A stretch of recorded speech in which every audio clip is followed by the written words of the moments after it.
Arthur once ruled the world as a merciless king, crushing his enemies with brutal force.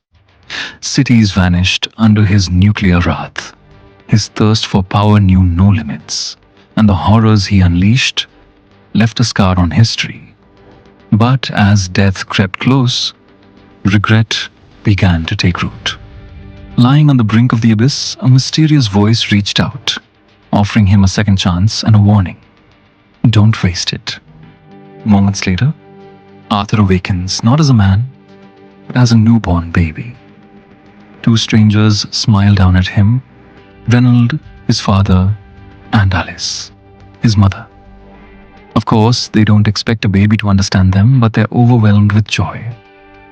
Arthur, now reborn, struggles to grasp the reality of his new life. It's a bizarre sensation, being helpless in a tiny body. He can't speak. He can't walk. His diapers are a constant embarrassment, but strangely enough, this time around, his parents are loving, warm, and protective. His frustration over being a baby fades, until something even more shocking happens. He watches Reynold channel raw energy into his fists and smash a massive boulder into rubble. Arthur is stunned. Not even in his previous life had he seen such power. Reynold beams with pride, expecting praise. But in classic dad fashion, he doesn't watch his surroundings, and a rock drops straight onto his head. Alice rushes in, heals him with magic, and scolds him for being reckless. Clearly, this world is filled with magic and danger. And Arthur realizes, if he wants to survive here, he'll have to learn how to fight. Reynold may have been showing off earlier, but when he gets serious, those fists are deadly. On a hunt, he can take down a wild boar with a single punch. With him around, everything becomes easier for the group.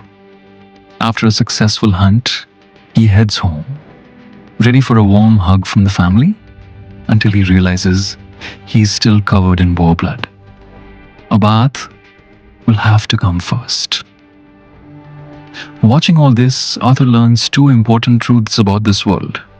First, it's dangerous. So much so that everyone carries weapons just to survive. Second, if he wants to live freely here, he'll need to master combat. Once Reynold returns, Alice says it's nap time for Arthur. Normally, being treated like a baby would irritate him, but sleep is the one thing he's come to appreciate. In his past life, rest was a rare luxury. Assassins lurked around every corner. Even if he could fend them off, the stress of constant danger never left him. As the months pass, Arthur's tiny body finally grows strong enough for him to move on his own. His first act of freedom? Waddling over to a mirror where he locks eyes with his reflection. His parents chuckle, thinking he's just fascinated by the baby in the glass, but the truth? He's trying to accept that this really is his new life. He's been reborn, powerless and tiny. Now able to move freely, Arthur doesn't waste time. Later that day, when Alice puts him down for a nap, the moment she steps out, he's wide awake. He tosses aside his blanket, carefully climbs out of the crib, and crawls across the floor. His mother's too focused on the dishes to notice. Reaching the far side of the room, Arthur quietly opens the door to the library. It's time to start gathering knowledge. If he's going to survive in this world, he needs to understand it. Flipping through one of the library books, Arthur uncovers the basics of this world. The continent is called Dicathin, and it's split into 3 kingdoms. Darv, home of the dwarves who dwell underground. Alakria, the hidden forest kingdom of the elves. Sapin, the human realm, ruled by a king. Unlike his old world, no one here used nuclear weapons for power. Still, Arthur's hunger for knowledge grows, so he grabs another book. And this one finally delivers answers. He learns that the reason technology here is underdeveloped is magic.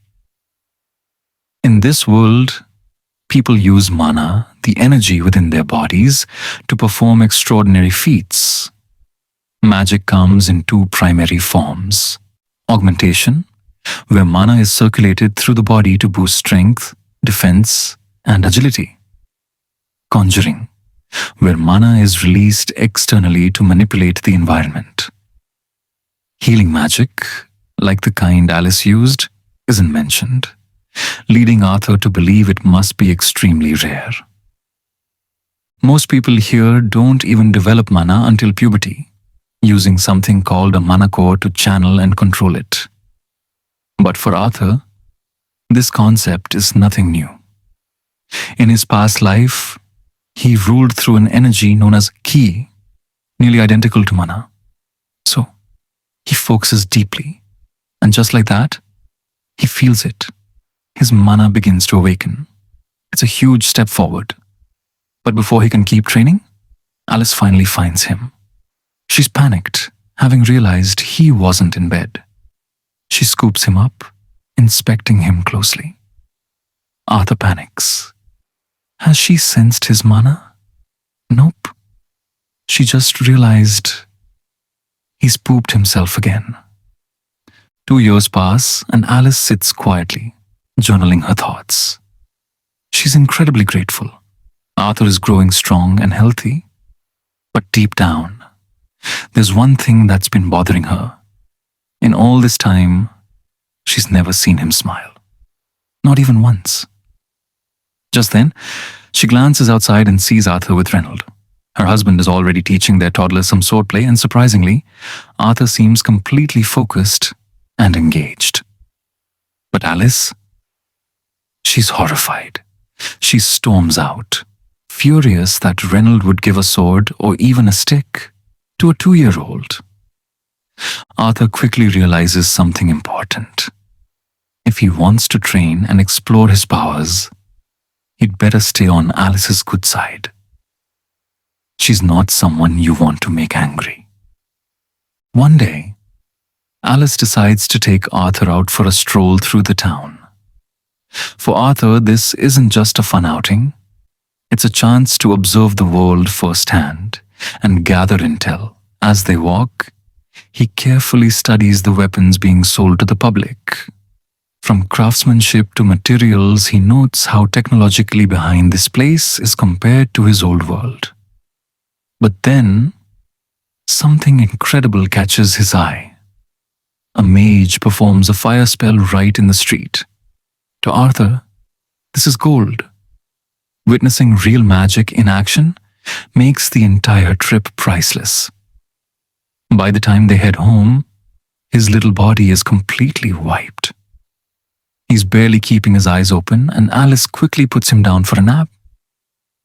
Despite all the limitations of being a child again, Arthur has come to enjoy this life.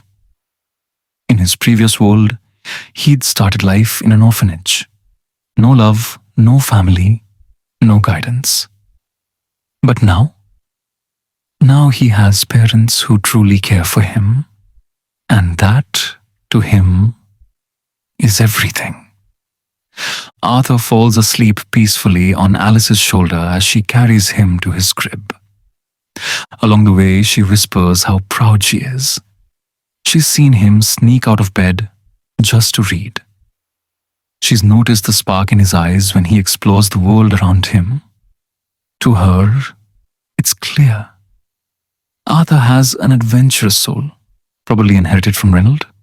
Though she dreams of a quiet, safe life for her son, Alice knows deep down, one day Arthur will venture out into the world, and when that time comes, she'll support him as long as it brings him happiness.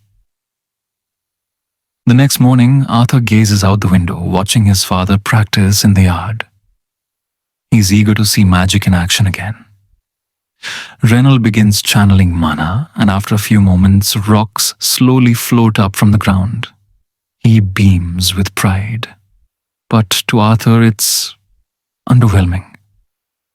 Reynold clearly isn't a conjurer.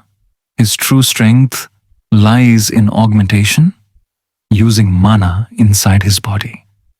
Still, seeing it up close gives Arthur ideas of his own. If you rate the video, like, subscribe and comment what you want next. Gwatch will be back soon.